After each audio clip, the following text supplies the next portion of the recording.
I love the idea of Donald Trump being the commander-in-chief. I love the idea of how Donald Trump handles the nefarious characters in the world.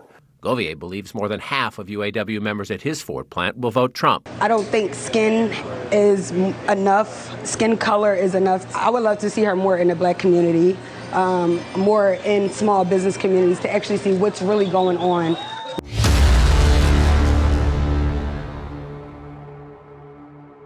Now, there are probably plenty of reasons why you see the desperation coming from Kamala Harris and her campaign. But I think one of the biggest reasons at the top of the list has to be what they are hearing from swing voters. OK, swing voters are coming out, they're being interviewed, and they're just exposing Kamala Harris. OK, they're dropping bombshell after bombshell on her campaign, letting people know how they truly feel about her. And it's not good. So what we're going to do in this video is take a look at a couple clips. One is from voters out of Michigan, which is a swing state. And then we have voters out of Philadelphia, Pennsylvania. And we're going to take a look at both of those stories. Let's start with Michigan. Macomb County, Michigan. These suburbs just north of Detroit are a blue-collar bellwether. Joseph Knowles about to send a message, about to defy his union leadership, about to vote Republican for president for the first time, about to vote for Donald Trump. And at this point now, I'm desperate. So I'm willing to try anything right now to make sure that I can fulfill my responsibility and to take care of my wife and kids. That's all I care about. Knowles is a union auto worker, one of 1,100 just laid off by Stellantis, the parent company of Chrysler Jeep. He blames corporate greed the most, but doesn't stop there. The second blame, I will put it on Joe Biden and the Democratic Party. Why? Because of the EV mandates. I thought the Democratic Party was for the working class, people, the average Joe like me. That's what I thought. There are more American auto jobs now than at any point of the Trump presidency. But auto workers supporting Trump here echo his attacks on Biden's clean energy incentives and his claim illegal immigrants are to blame for lost jobs. But if you do it the wrong way, I think you should get round up and just thrown out. I have no problem with that because it jeopardizes my way of providing for my kids if they take jobs. Knowles waves off friends who call Trump racist, says he doesn't believe Vice President Harris is up to the job, and he spars with family members who say he should stay a Democrat. Oh, man, I took it from my mom, from my auntie, cousins, my sister. They came at me. Yeah, well, we know why the family members are going to do that to him because they're programmed to be Democrat, because that's the black culture where you're programmed to vote for Democrat, no matter if they keep selling us out. No matter how many more promises they make and never deliver, if you're black, you're supposed to vote for Democrat. Well, come hell or high water, there's a rude awakening for the Democratic Party. There's no question. And this election might just be the first domino that shows that if Trump maintains that percentage that he's getting with black men, of course. Now, understand this. What he is talking about is not sexist. It's not racism. It's just straight up fundamentals of life. OK. Why are eggs? Why are gas? Why are electricity? Right? Why is everything that is just a necessity for me to live my life? Why is it triple now? That doesn't make any sense. And then to make matters worse, he's a union worker. Now, I know you understand that, and you probably hear that and say, yeah, that's common sense. Why don't they understand that? It's because they're so obsessed with what comes out of Trump's mouth that they forget to look at the bigger picture. And this next voter, I think, pointed that out very nicely. Listen to this. Bill Govier is a 30-plus year union worker at Ford, and he has this side business cleaning car underbodies. When we first visited 4 months ago, he was a fan of Robert Kennedy Jr. Now, he will cast his third ballot for Trump.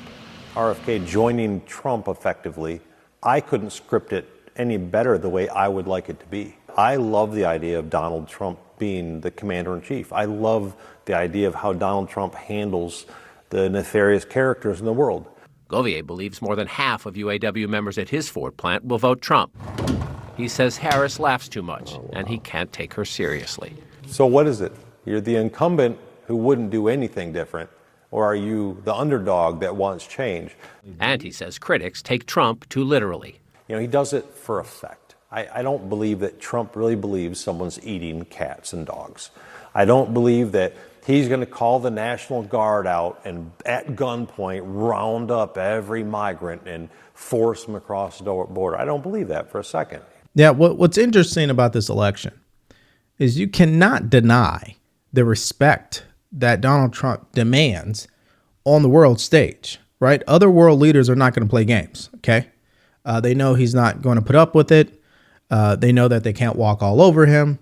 In fact, some of them might be even intimidated by him, which I want that in our leader because, again, the president of the United States is not a role model. I don't want them to be a role model. I don't want them to be actually likable. I want them to get results. And the best way to be fair is on merit. What are the results saying? The results show that Kamala Harris is ill-equipped to be the next president of the United States.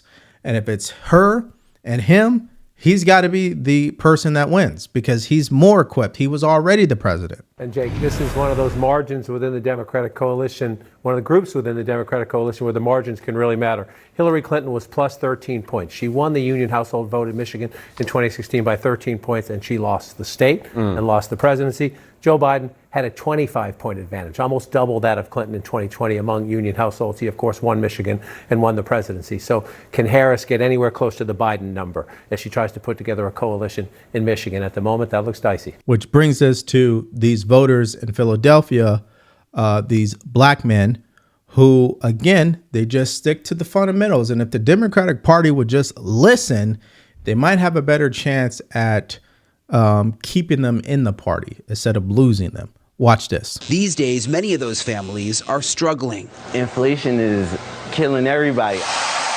Like literally, this blade on my clipper has tripled in price. Inflation, everything is bananas. It's crazy. The economic pinch may be shaving support away from Democrats. State voter registration records show a decade ago, Democrats outnumbered Republicans in Pennsylvania by more than 1 million voters. That advantage has shrunk to 350,000. I think we need Donald Trump. I honestly do. I think we need a hustler back in our White House. They need to be more hands-on, in the community. They need to be invested in the small businesses in every community in the United States of America. As to skin color swaying their vote, it's not enough. I don't think skin is enough. Skin color is enough. I would love to see her more in the black community, more in small business communities to actually see what's really going on. I told you guys, it's the fundamentals. It's not about the skin color. It's not about the gender. It's not even about the party affiliation. It's just common sense. Why would I vote for you knowing you've been in office for the past 3.5 years and the economy has gotten worse? Tell me how that makes sense.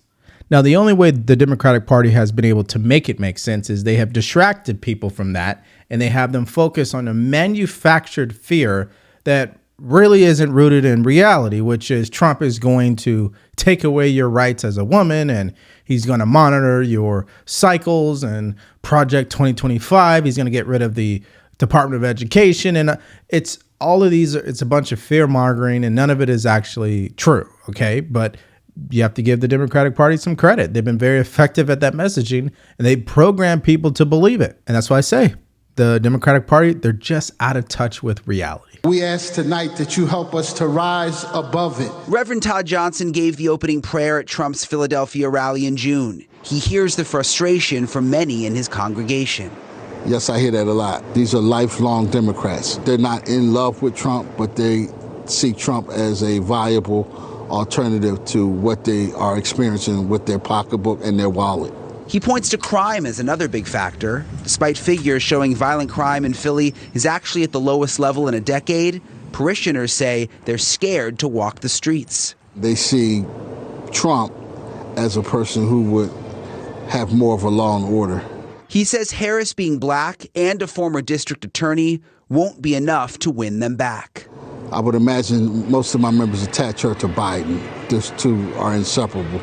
So their distaste for Biden will carry over for their distaste for Kamala. She did too much out in LA for me. She did too much damage to the black community out there. That's the question. What are you going to do for me, my family, my friends, whatever, right? My community. And if you just look at the candidates side by side, the messages are very clear.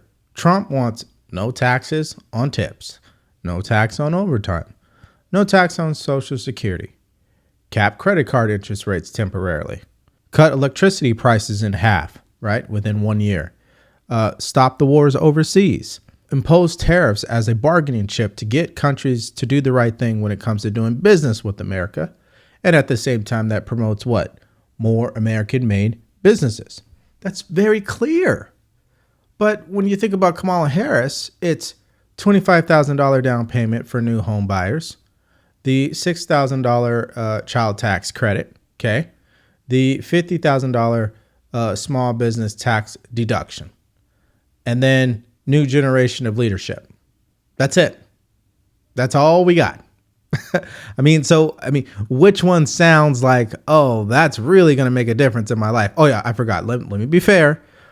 Price gouging. She wants to go after price gouging, which is not a major thing right now. But okay, let's give her that, right?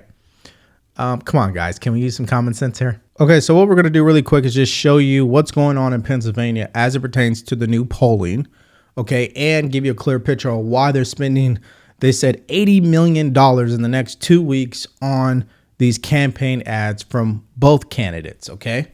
Okay, so Trump is up by 3.3 percentage points. That includes full ballot. So Jill Stein is almost coming in at 2%. So that's a big deal if this holds, because we know that Jill Stein actually would be something that is a hindrance to the Kamala Harris campaign. Now, the first red flag that I need to bring your attention to, this is crazy, by the way, because this contradicts the narrative you've been hearing from the media, which is Trump is doing bad with women. According to this poll in Pennsylvania, Trump is getting 48.4% of women when it comes to voting, and Kamala Harris is coming in at 49.3%, which means what? She only has a margin of 0.9. Not that big margin you've been seeing from CNN and all the mainstream media that we all know hates Trump. And then if you look at men, Kamala Harris is losing 51.4 to 44. So Trump is up what? That's about 6.4, 7.4. So that is not good news. If this is accurate, which we give Atlas Intel the benefit of the doubt because they were the #1 most accurate pollster from the 2020 election, they were off by like 1.9. Okay, and that's really like almost dead on, by the way. So anyways, I thought that was a huge thing. And of course, we got to talk about race because, you know, the Democratic Party is all about identity politics, and it looks like it's blowing up in their face because the top line, as you could see, if you look in the black column, Trump is getting 32.9% of the black vote in Pennsylvania, and Kamala Harris is only getting 67%. This is bad news. Okay, this is like fatal. Okay.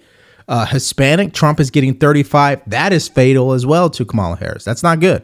So these are not good numbers whatsoever. Now, you guys heard what they said, how they felt that Kamala Harris is attached to Joe Biden, and that's a hindrance on her campaign. And you see it in these approval numbers. His disapproval rating is at 55%. I mean, that's not good whatsoever. I mean, it's just bad.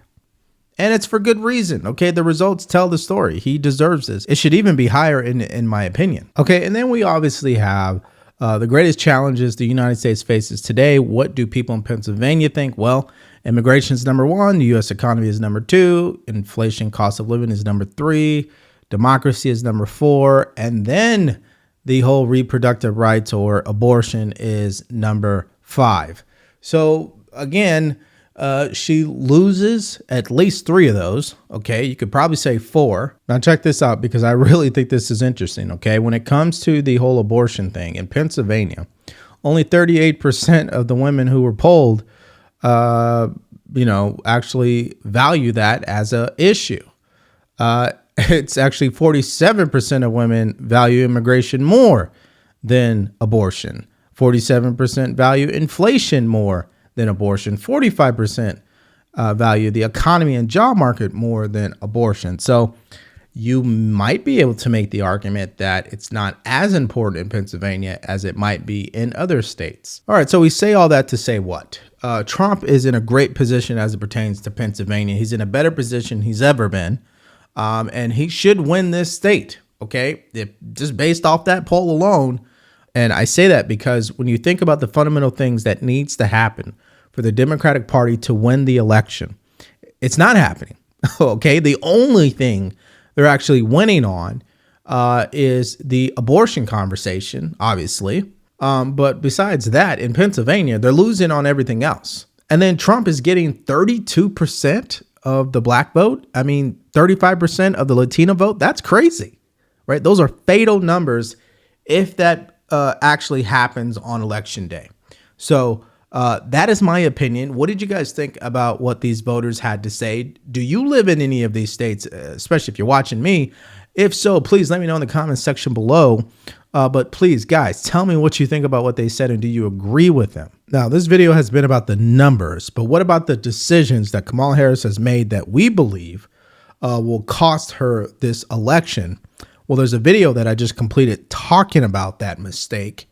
If you want to watch it, you can click on that video because it's coming up right now.